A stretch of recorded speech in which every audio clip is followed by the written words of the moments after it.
kesungguhan dan komitmen kerajaan hari ini juga kelihatan semakin kendur ataupun longlai dalam memperjuangkan agenda Bumiputera.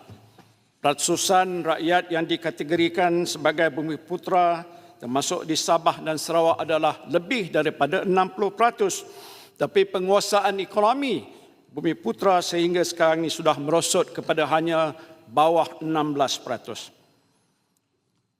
Dan Yang Di-Pertua, kerajaan memang sudah ada hala tuju dasar untuk memenuhi pencapaian sosioekonomi Bumiputera seperti yang terkandung dalam Pelan Transformasi Ekonomi Bumiputera ataupun Bumiputera 35. Tetapi dasar ini hanyalah sebahagian daripada dasar-dasar kerajaan yang sedia ada dan dia bukanlah satu dasar induk yang memayungi dan juga membantu dasar-dasar kerajaan yang lain.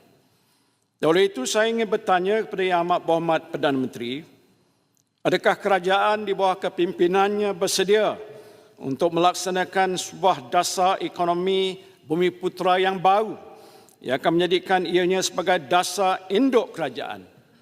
Dan sebagai sebuah dasar induk, dasar ini akan memayungi dan memandu dasar-dasar kerajaan yang lain yang dilaksanakan di negara ini.